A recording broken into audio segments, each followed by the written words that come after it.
Man, isn't that so cute? Red Eye thinking that the panel actually can give a commentator's curse. They're not commentators, Kyle. The only curse that ever exists on a panel is the one you do when predictions happen. That's right, baby. I love you, Kyle. Let's go late into the night. We're going to burn the midnight oil as everyone... Actually, the numbers have not dwindled, so they can slow him up. He's looking for the clockwork cogs. He'll trap the Bloodseeker in underneath the tier 1 tower. Cuts his way free. The torrent. There's a simple combination to do. Just one good AoE control and then the follow-up. While on bottom, you have your own little fight. There's, PYW back behind the tower. Keeping us on our toes. Oh, nice. Oh my god. Even Ori is jaunting forward to try and attack into Chris Luck. They placed that mid-ward first, so Chris Luck brings himself a sentry. Oh my god, it's a two-man cog up on top, going to combine with a torrent. Both go flying up to the AK1. He's so low, actually takes the burn from the cogs, and there's one last hit from Zhao Yi to do it. Stinger body blocked up a little bit. It's actually the battery assault. Good positive thing, and that's the fact that Eurus, he's currently 9-2 on the CS. It's not fantastic. He's the same as the Sand King, but he's definitely not keeping up with the Bloodseeker, but it won't matter if Bloodseeker continues to die. Stinger tried to create some space, but unable to do so. In fact, his matchup too. With a rotation from Clockwork, Chris Luck feels a little bit more pressure. The timing's a little bit off, however, but K1 sees the opportunity. Zhao Yi being dived into the tier 1 south in clarity action. They even get a quick torrent over on the Bloodseeker, but he'll do the Blood Ride, try and fight inside this. Support's coming in from the Jakiro, but Bloodseeker just moves into the trees. Up to 480 movement speed. Yep, they're really low down bottom. It's very strong. In fact, Whisper just keeps the Yoga stunned up, allowing this top fight to go so well for him. Kunkka low on life. Stinger's getting the body block out, and Zhao Yi will get mowed down. He's kind of stranded. What are they? I think they're just going to leave him. They see he doesn't have TP. Who cares if this ogre runs around throughout your map? Top lane, they and Ori, even with half life and enough mana for one orb and a dream coil, he's still rotated down. So he'll orb and do the rift, and those allowing Bloodseeker to look for the dive, and Clockwork just has to TP away to safety. But this now isolates up Zhao Yi. He's totally alone, and he will not be able to retreat. Almost 700 movement speed on this Bloodseeker. 8.5 minutes in. You just can't escape from this. And Cotton, same kind of situation for him. Follow up Dream Coil, Sandstorm. They brought Dust, so DY revealing Whisper. He doesn't want to outrun this, but it won't matter. Eurus will line up. He'll be ready for that waveform to find the kill if he even needs it. Save the mana. No, he'll come down for it. He had 485 with phase popped. Look at this. Smoke, Clockwork, Hawk shots himself in, able to control the Templar Assassin, nowhere to hide. They throw everything, including the kitchen sink, and Chris Luck. Refraction charge will wear off. He's got Mel, but it won't matter. Still with ease. But that's the way their lineup works. Like, it's momentum in lanes. It's not direct tower damage. Not until Morphling becomes beyond beastly. I'm not sure I'm buying this Lincoln's, though, for Eurus. Oh, nice catch again. PYW just holding Stinger in position. The Blood Rite will arrive, causing a couple of problems for the Clockwork, and now with a Will-O-Wisp, they're being dragged back with the Blind Light, meaning there's going to be a secondary pulse on the PYW. Even the Dream Call trying to create a little bit more space. The Clockwork, the Collar Blast brings him low, but the sick charges. Not to mention the raindrop pop that happened previously, saving his life. Another Blood Rite. Looks like Bloodseeker may be forced into a battle. He's still got good movement speed, but DY, there's your multicast he's searching for. Scarfield, maybe more space being created. Rupture on DY.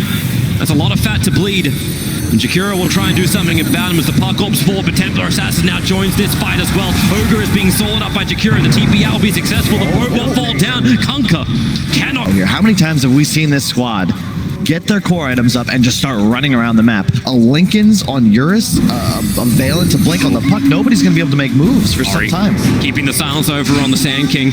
Has Dream Call available, will end up using it, but now with the Dust, Sand King still revealed, has his own Burrow Strike, but looks like Eurus could... Like, if they work this out, like Sentry Wards being planted, they're looking for information, top lane, Rupture, attention, gets pulled towards Clockwork, who hook shots himself out. Of course, that Rupture's still going to have its effect. Battery Assault won't do much on top. Puck will TP in behind the tower. He'll orb to reveal himself, but Kira is wrapping around the back. You got Keeper of the Light here. Clockwork throws a rocket. Double TP's also on the way. Sand King still has Pyro Strike. Dust will reveal him. Trying to play inside the trees. Blood Right's going to be there. Is there going to be the stun? Is there going to be a good target? DY's already dropped down to the Templar Assassin. Whisper is just playing inside the trees. There goes your Pyro Strike. He's played so long, the dust is worn off. Hookshot forward is able to connect. He's in range of the Tier 1 tower. That's the only reason they saw him, but they're just committing so hard under the Tier 1 tower. VG Gaming throwing their bodies against the wall. What I just say? It's 4-on-5. I don't care if the Coddle was used. This is not a fight you can take. This squad is way too strong. Oh, nice try on that Blinding Light and Ice Bath. It's a little bit too far away, but hey, Bloodseeker's here. Anybody want to go into a Blood Right? Oh, good blink away by net worth. This feels like 100% useful net worth. The smoke gang's coming in. Jakiro will be the primary target. Underneath the shrine. Now look how K1 only now just realizes says maybe I should stop farming. Everyone's in retreat, but Chris Luck's on the attack. He's looking for DY, hits him with the melt, blinks down, 4 attacks will do it. They forcing the engagement 19.5 minutes in. There it is, blink and just Burrow Strike 4. The Observer Ward gave them all the information on Puck they needed. The Dream Call catching 2, but the Blood Right allows protection for Beastcoast. Even though the ship is coming in, Whisper will get hit pretty hard by this. He can Burrow Strike away. Even the Will-O-Wisp, it's like they're creating perimeter of just defense for this attack. TA, Bloodseeker, very much mid-game carries. Are you really going to try and... Oh, Keeper of the Light just walked underneath an Observer. That's what allows the hook shot forward. Right on top of the Keeper of the Light. Blood Right. It's going to come a little bit too late, and Clockwork's already tipping up a Whisper. Hits the Burrow Strike, and that is one very dead Clockwork. Ori, can I go ice path the Clockwork? Oh, Rupture is already out, and with the Melt Strike, Clockwork does not want to be here. But the Tier 3 tower is the primary objective. Blood Right in the back lines with the Burrow Strike. Puck is going to get silenced up, and Bloodseeker straight on the God. And DPYW, he's almost bleeding going back into base, and this is why Bloodseeker's moving so fast at initiation at the start. Giving them all the pops they need. Puck is dead without buyback available. Another Blood Right, creating a perimeter for the Burrow Strike, and man, the Ogre just died so instantly. You jump forward, but now the issue, the Will-O-Wisp over on 3. VG Gaming underneath almost their own fountain are being hunted by Beastcoast with 23 minutes into this game, and the bottom lane of Rax has been shattered. Beastcoast playing such a fast tempo, which VG gain advantageous positioning. There's a courier with an ultimate orb. He's going to fly right over the top. Bloodseeker is the primary objective. How much damage do they do? We still got BKB available, but the E-Blade pop, they do a lot of work with tech. So like, man, DY, he died to Chris Luck, who was also there, but now Chris is in the middle of this fight with the PKP. He can just walk straight out of puck control. More support is arriving. Moments. Be very happy to have that. Won't be so happy to keep getting hit by these torrents. E-Blade pop. Keeper of the Light down to 200. Clockwork hookshots himself in, but he gets clogged and blocked up by Chris Luck as well as Jakira. They'll burn the PKPs. PYW able to go center as well as one charge up. A Whisper will be there with his own epicenter to get that follow-up kill. And under the Will-O-Wisp, Eurus caught in a little bit too deep. He changed himself into the escape, but he's getting pulled back in. Now Morse back over with the waveform out. There's 3 heroes down for Beastcoast, and they want a little bit more. K1 has to stay and fight inside the Blood Right. Goes to the tree line. Chris Luck, can he actually help out his teammate here? He blinks away, but he got X. He'll be coming straight back into the fight. No BKB to protect.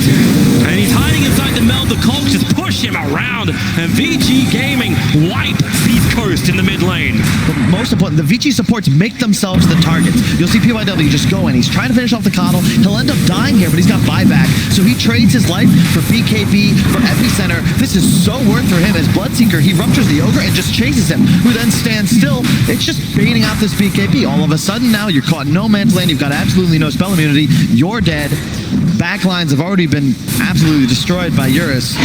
That's exactly how you want to play this fight. For Ori, staying at level 1, staying at level 1 Dagon and finishing the Aghanims. Clockwork, going to hookshot himself in, looking for that easy pop over on Whisper, while the backlines, the bigger kill will be over towards Ori as a big streak to end in favor of Chris Luck. And K1, you know he wants more. He's already used his Rupture.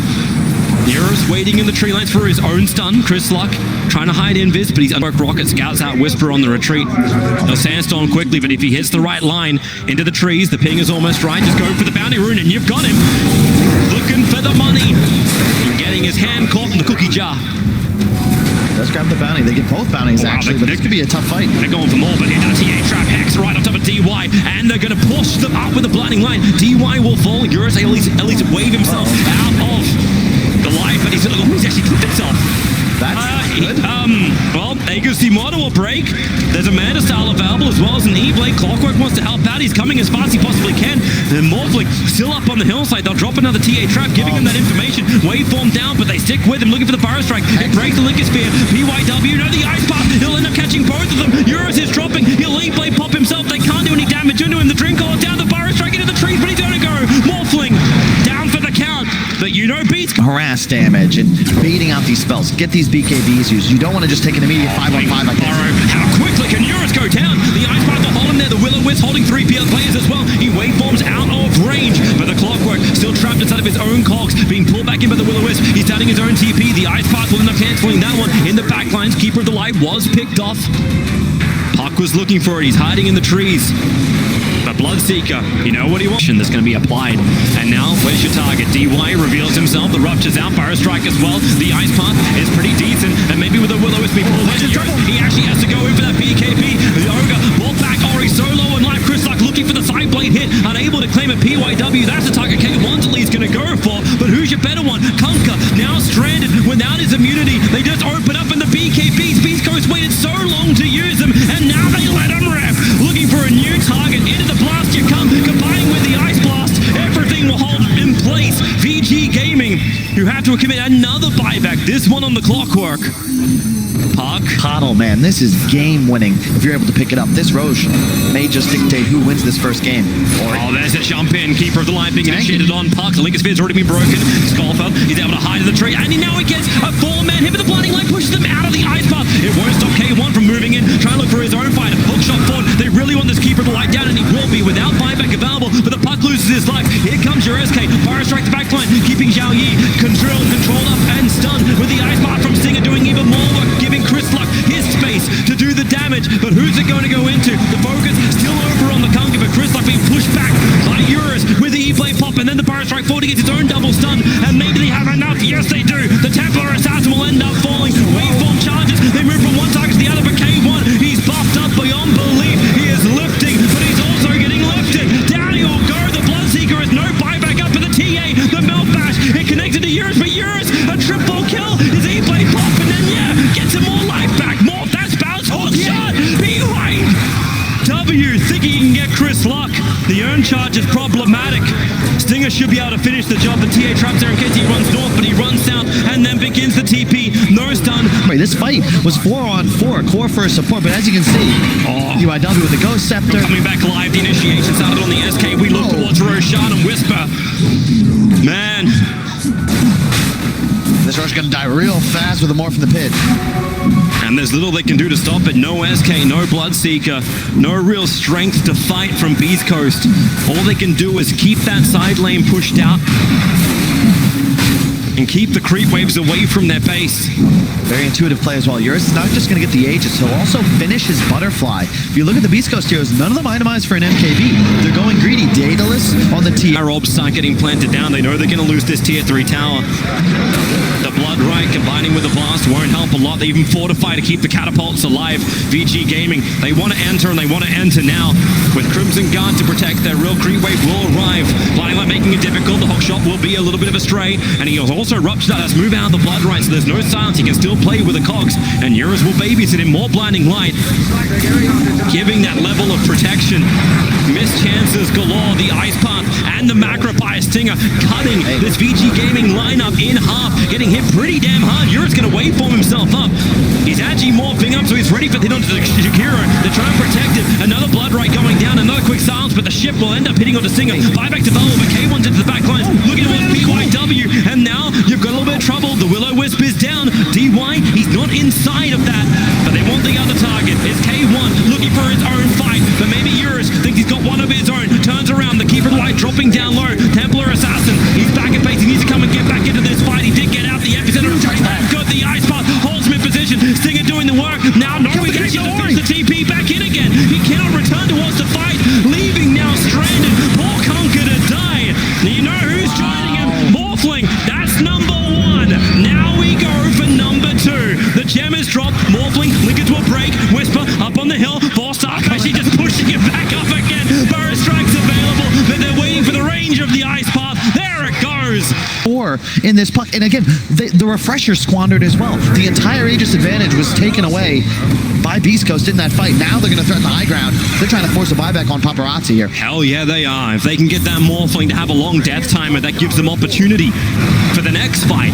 X-Mark spot, Conker coming forward. Ice Path won't be able to clip on anything. The tier 3 tower. There's your jump from TA. Looking for a quick target for the phase shift from Puck and the Dream Call. Catching 2 heroes plus a couple of illusions. And it's good news! Oh no! TA's down for 2 minutes. They get this on as well. Bloodseeker returns back to himself with the Abyssal Blade loaded sword reflect. And now they're in a hell of a lot of trouble. Beastcoast, too many heroes dead. But who's the big one? K1 is in. He's trying to run away. Glimmer Cape up protected, but the Keeper of the Light, he'll go down too. Beastcoast, they just want to force the buyback, and it's so costly. On the second window with no TA. Look at them hunting. They're trying to chase down Jakiro. He'll Glimmer Cape and hide in the tree lines. Puck, got no buyback. rocket flies over him. Here comes your Ice Path, the hook shot, a little bit off target. He's wasting time, however, because Vici Gaming, they're killing off the Jakiro. Yes, without buyback, but 26 seconds until you have both the SK and the Coddle up, and maybe they're a little bit stronger than the Jakiro. But that may not be enough time. Ping the throne, there you go. Tier 4 towers time. Vici Gaming want to get this game 1 in the bag. And it looks like they'll have more than enough time. Nowhere near enough damage from Bloodseeker. He's already letting the Rupture go on DY. He will just stand his ground. Actually, just okay, I'm next to the Ancient. I guess he'll attack that. The Clockwork isolating up the Bloodseeker inside the Cogs. Fortification buying some more time. And the battle is on. The defense, Eurus just PKP'd, pounding away at this dire Ancient. The Epicenter Burrow Strike has done some work, but it won't be enough. And explodes. And Vici Gaming go 1 up in this best of 3.